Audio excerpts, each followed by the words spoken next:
School पहुंचती हूँ। नहीं, आप स्कूल मत आइए। अब ऐसा करो सीधा हॉस्पिटल आ जाओ, क्योंकि स्कूल ने चिराग को हॉस्पिटल भर्ती करवाया। ना कुछ पूछा न जांचा, सीधे जाने को बोल दिया। कभी कभी पत्नी की बात भी मान लेना चाहिए। फिर तुम मित्तल हाउस क्यों नहीं चली जाती हो? तुम्हारे देवर हैं, देवरानी है, वो लोग इसका इंतजाम तो कर ही सकते हैं। कर तो सकती हूँ, लेकिन क्या उनसे पैसा मांगना सही लगेगा? और फिर जिस तरह से उन लोगों ने हमें बेइज्जत करके घर से निकाला है, मुझे नहीं लगता वो कुछ भी पैसे की मदद करेंगे। लेकिन माला, और कोई चारा भी तो नहीं है हमारे पास। तुम मित्तल फैमिली की बहू हो, उस घर पर, उस परिवार पर तुम्हारा भी हक बनता है। और फिर माला, बात चिराग की है, तुम्हारी नहीं। हो सकता है तुम्हारे चिराग की ये हालत देखकर तुम्हारे देवर का दिल पिघल जाए। माला, तुम्हें ये कोशिश करनी ही चाहिए चिराग के लिए।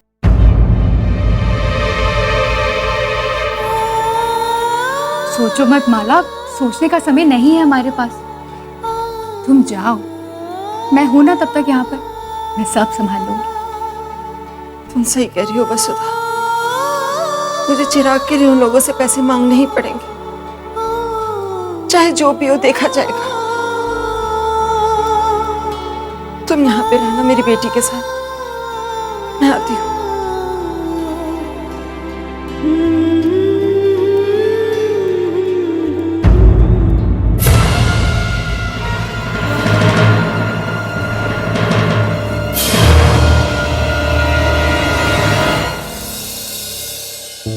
अरे नहीं यार, आज नहीं आ सकता, काफी देर हो गई है, कल मिलता हूं पक्का।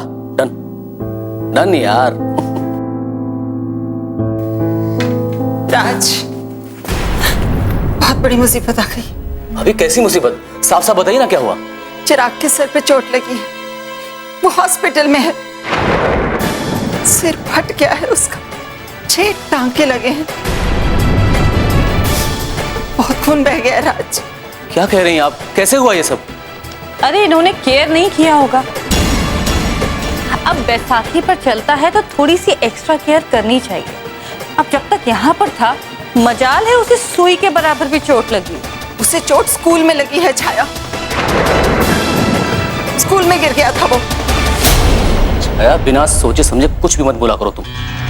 भाभी, चिराग ठीक है ना? डॉक्टर ने क्या बोला? अभी तो बेहोश है, खून भी चढ़ा है। अभी तो कितने सारे टेस्ट, सीटी स्कैन, एक्सरे सब करवाना है। भाभी वो सब तो ठीक है, चिराग ठीक तो हो जाएगा ना जल्दी? डॉक्टर्स कह रहे हैं ये सब तो वो टेस्ट के बाद ही बता पाएंगे। अगर सर में खून जम गया होगा तो हो सकता है माइनर ऑपरेशन भी करना पड़े। इसका मतलब उसे ज्यादा चोट लगी। भाभी, अभी क्या चल रहा है वहां पर? सीटी स्कैन, सारे टेस्ट वगैरह हो रहे हैं ना वहां पर? नहीं? क्यों? हॉस्पिटल वालों ने पहले पैसा जमा कराने को कहा है। भाभी, कितना खर्चा बता रहे हैं वो भी? अभी तो 50,000 का कह रहे हैं। अगर ऑपरेशन करना पड़ा तो 1 लाख तक लग सकता है। बस 1 लाख? हाँ तो भाभी, बच्चे की जान से बढ़कर तो पैसे नहीं है ना। पर आपको भाभी यहाँ पर आकर खबर देने में टाइम नहीं गंवाना चाहिए था, बल्कि हॉस्पिटल में रह के चिराग का इलाज करवाना चाहिए था। आप तो हमें बाद में फोन करके भी बता देती तो भी चलता। राज, अभी मेरे पास पैसे नहीं हैं, बिल्कुल नहीं है। तुम प्लीज कहीं से पैसे का इंतजाम कराओ। अभी चिराग का इलाज कराना बहुत जरूरी है। भाभी, मैं कुछ करता हूँ। और थोड़ा जल्दी राज, 1 मिनट कीमती है मेरे लिए। सुनो, 1 मिनट इधर आना। अरे क्या है? अरे आना, आओ। क्या है, बोलो। अरे तुम अंदर चलो, मुझे कुछ बात करनी है। लेकिन अरे तुम चलो ना अंदर।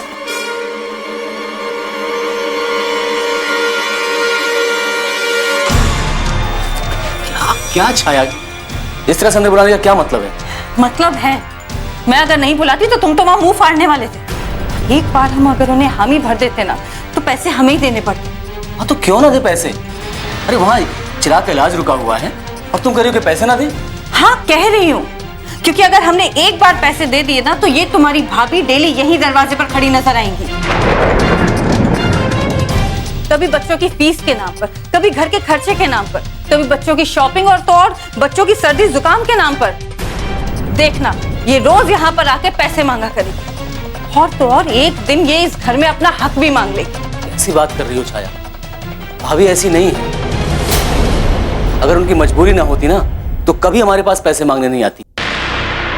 वो तो चिराग को चोट लग गई इसलिए उन्हें मजबूरी में आना पड़ा हमारे पास पैसे मांगने के। ये पैसे मांगने का बहाना भी तो हो सकता है। अरे ये भी तो हो सकता है कि चिराग को चोट ही ना लगी हो या फिर उसे छोटी मोटी चोट लगी। नहीं छाया, भाभी चिराग के नाम पर ऐसा झूठ कभी नहीं बोल सकती। मुझे उनकी मदद करनी ही होगी। अरे चिराग भतीजा है मेरा, मैं उसे इस हाल में कैसे छोड़ सकता हूं? और कल को अगर भैया को पता चलेगा तो वो मुझसे सवाल करेंगे तो क्या जवाब दूंगा मैं? ज्यादा भैया भैया भजने की जरूरत नहीं है। क्या है उनका? हाँ क्या है? अपना तो जाके विदेश में बैठे हैं, ना बीवी की चिंता है ना बच्चों की चिंता।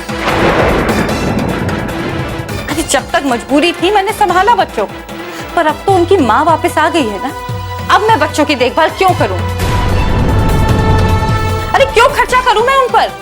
छाया, बच्चों का भी हक है इस घर पर। कोई हक नहीं है। और खबरदार जो तुमने उन बच्चों के हक वक्त की बात भी करी दोबारा। अरे जितने हक का माल मत्ता था ना उनका, वो बड़े भैया लेकर चले गए हैं विदेश। यहाँ पर जो भी प्रॉपर्टी बची है ना वो हमारी है। हमारी मतलब तुम्हारी और मेरी। उन बच्चों का कोई हक नहीं है इस पर। इसलिए भूल कर भी भाभी या उनके बच्चों की हक की बात दोबारा मत करना। ठीक है, नहीं करूंगा, लेकिन इंसानियत के नाते तो कर सकता हूं ना छाया। जरूर कर सकते। अरे जाकर 2-3 मीठे वचन बोल दो, थोड़ी बहुत हिम्मत की बात कर दो, हो जाएगी मदद। अरे जरूरी तो नहीं है ना कि हर कोई पैसे से ही मदद करे। लेकिन ये भी तो सोचो छाया, भाभी कहां से लाएंगी पैसे और कैसे करवाएंगे चिराग का इलाज? अरे ये सोचना मेरा काम नहीं है। जिसकी मुर्गी वही नचावे। अरे बच्चे उनके हैं तो पालना तो उन्हें ही पड़ेगा ना। और फिर वो पैसे मांगने हमारे पास क्यों आई? अपने माँ बाप से जाके मांग लेती, अपने भाई से जाके मांग लेती। उनके पास कोई पैसे की कमी तो है नहीं ना। लेकिन वो लोग यहाँ नहीं रहते छाया, मुंबई में रहते हैं। अब क्या वो पैसे मांगने मुंबई जाएंगे क्या? मुझे मत सिखाइए। आजकल पैसे ना एक फोन पे भी ट्रांसफर हो जाते हैं, नेट बैंकिंग के थ्रू। अरे पहले वो अपने घर वालों से पैसे मांगे तो सही। देखो छाया, अभी इमरजेंसी है, बाद में पैसे मांगकर वापस कर देंगे। हरगिज नहीं। अरे एक बार गई हुई लक्ष्मी वापस नहीं आती। हम पैसे नहीं दे रहे हैं, बात खत्म। और अगर आपने जबरदस्ती की तो देख लीजिएगा।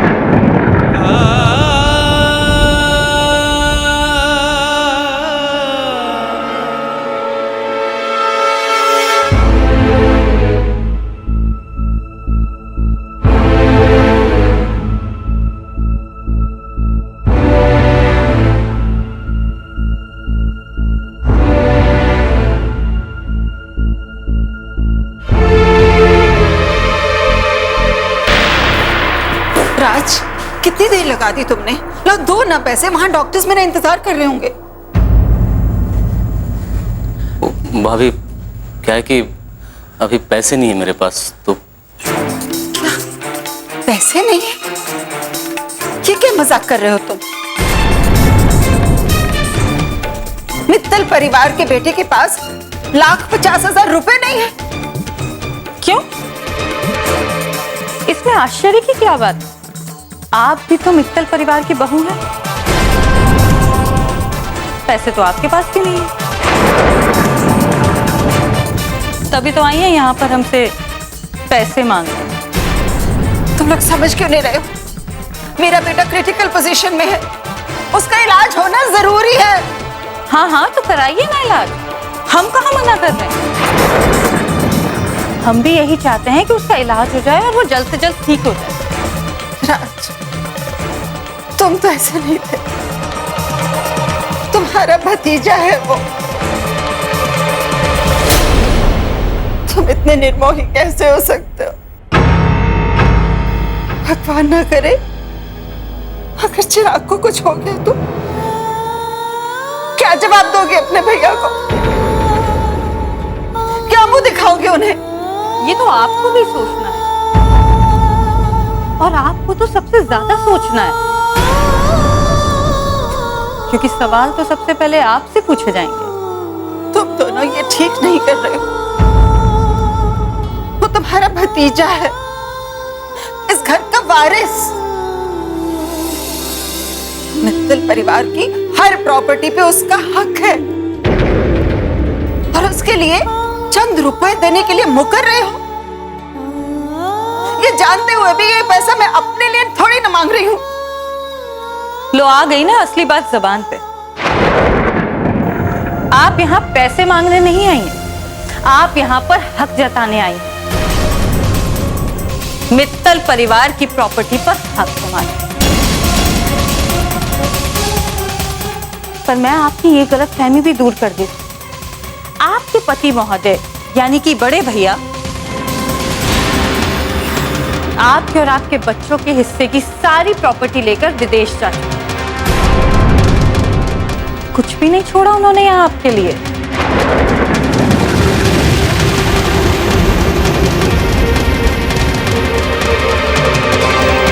और यहाँ पर जो भी प्रॉपर्टी बची है उस पर सिर्फ और सिर्फ हमारा हक है।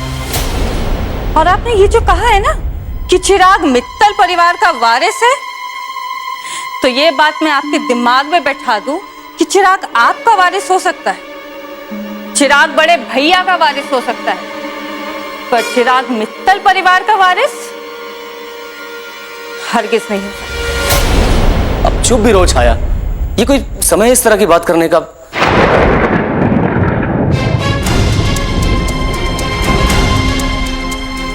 छाया, ये मत समझना कि मैं तुम्हारी बातों का जवाब नहीं दे सकती। किसका हक कहां है, कितना है, ये मुझे भी मालूम है, लेकिन इस समय मुझे सिर्फ चिराग की चिंता है। मैं बहुत उम्मीद लेकर तुम लोग के पास आई थी कि इस मुसीबत में कोई और मेरी मदद करे या ना करे, तुम लोग जरूर करो।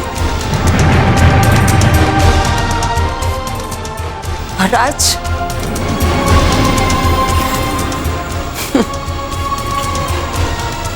तुम पे सबसे ज्यादा विश्वास था मेरा। तुम भी ऐसा करोगे, कभी नहीं सोचा था। भाभी, भाभी मुझे माफ कर दो। अगर वाकई मेरे पास पैसे होते तो मैं आपकी मदद जरूर करता, लेकिन दिख रहा है मुझे किसके बहकावे में आकर तुम पैसे होते हुए भी मुझे मना कर रहे हो। मेरा हक होने पर भी मुझे दुत्कार रहे हो। अभी ये सब बातें करने का वक्त नहीं है। आप मुझे बाद में कोस लीजिएगा, लेकिन अभी जाकर चिराग को देखिए और कहीं और से पैसे की व्यवस्था करने की कोशिश कीजिए।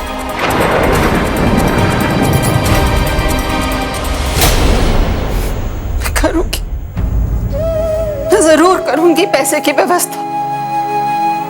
मेरा चिराग जरूर ठीक होगा, देख लेना तू।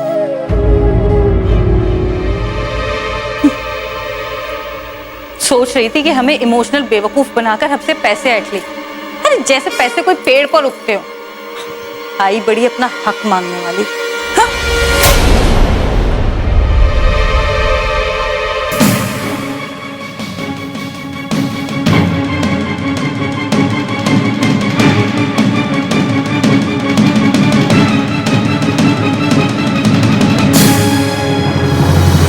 माला, क्या हुआ? पैसे मिल गए ना? नहीं वसुधा, उन लोगों ने पैसे नहीं दिए। नहीं दिए?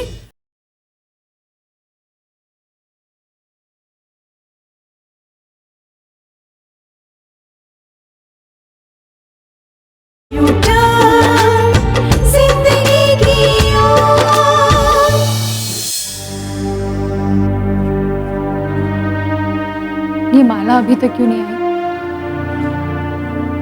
पैसे तो मिल गए होंगे ना उसे?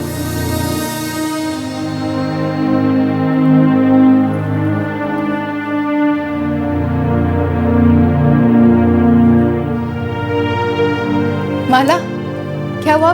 पैसे मिल गए ना? नहीं वसुधा, उन लोगों ने पैसे नहीं दिए।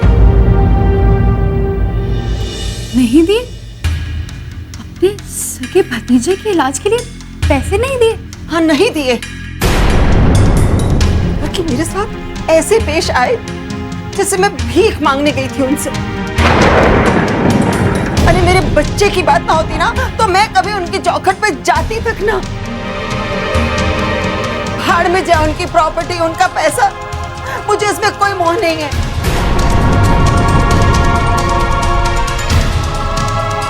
मैं जानती हूँ माला, समझती हूँ, लेकिन मेरे देवर देवरानी तो नहीं समझते ना। ऐसा होने के बावजूद उन्होंने साफ मना कर दिया। मेरा देवर, कितना अच्छा समझती थी मैं उसे। अपनी बीवी के पल्लू में बंधा हुआ उसकी हाँ में हाँ मिलाता रहा। माला शांत हो जाओ माला, छोड़ो उनकी बातों को। नहीं वसुधा, अब नहीं छोड़ूंगी मैं इन्हें।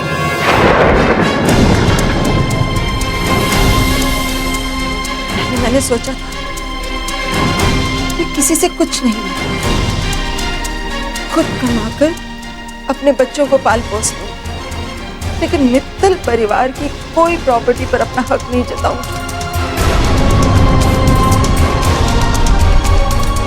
लेकिन अब ऐसा नहीं होगा। मुझसे पूछ रहे थे ना किस हक से मैं उनसे पैसे मांगने गई। अब मैं उन्हें दिखाऊंगी मेरा हक क्या है। एक बार मेरा बेटा ठीक हो जाए फिर तो कोर्ट में निपटूंगी इनसे मैं, देख लेना। माला प्लीज अभी चिराग के बारे में सोचो, उनके बारे में नहीं। क्या सोचूं, कैसे सोचूं, मेरी तो कुछ समझ में नहीं आ रहा है।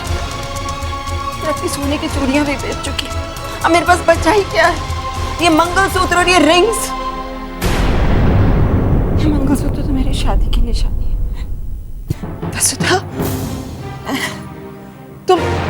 तुम ये रिंग्स रखो, इनको बेच दो और प्लीज मेरे बच्चे को बचा लो।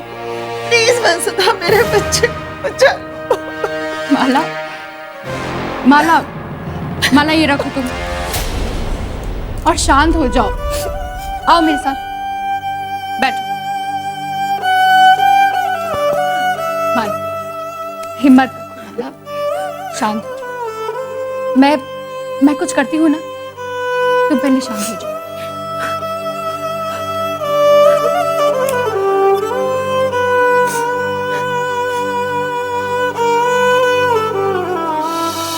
मेरी दोस्त माला के पास अपने बच्चे के इलाज के लिए पैसे ही नहीं थे। ओ, तो तुम उसके बच्चे के इलाज के लिए पैसों का बंदोबस्त कर रही थी?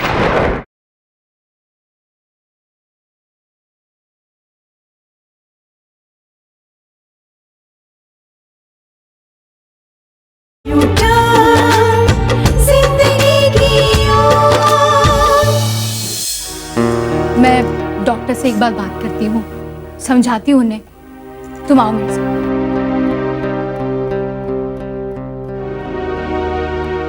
चलो।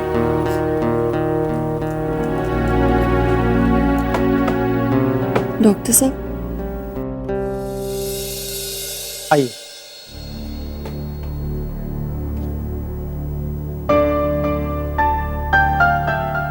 बैठिए।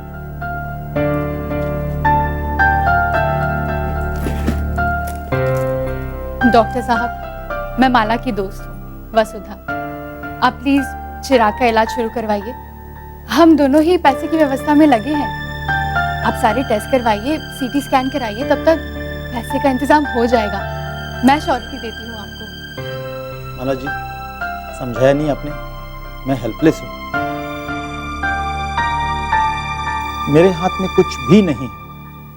हॉस्पिटल मैनेजमेंट ये सब फैसले लेता है। मैं उनके खिलाफ जाके कुछ भी नहीं कर सकता।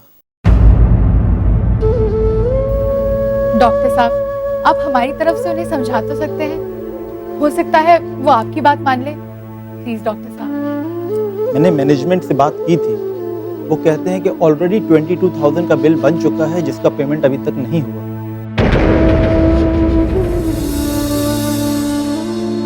अब और क्रेडिट नहीं दे सकते वो।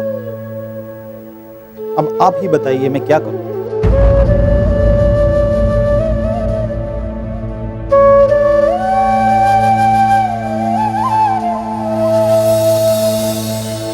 एक काम कीजिए, आप दोनों ही जाकर मैनेजमेंट से बात कीजिए, हो सकता है बात बन जाए।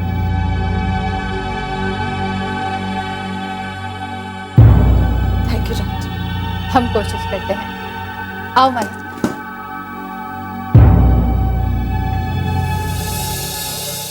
बेचारी, एक माँ को अपने बच्चे के लिए क्या क्या नहीं करना पड़ता। पता नहीं अब कौन इसकी मदद करेगा। मैडम, कोई राज मित्तल ने आपके बेटे चिराग के इलाज के लिए 50,000 रुपए जमा कर दिए हैं। राज ने चिराग के इलाज के लिए पैसे जमा कर दिए?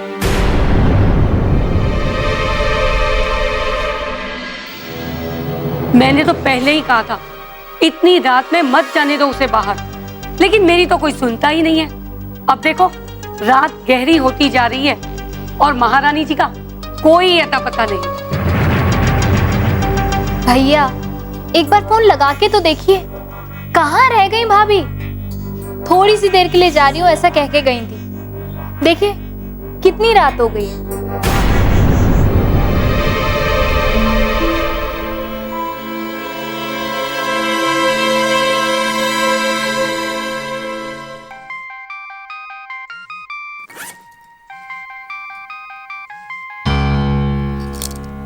हेलो।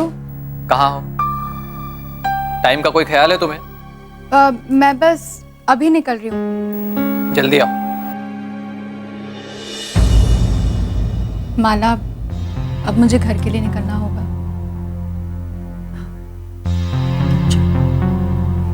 मैं घर फिर आ जाऊंगी। ख्याल रखना।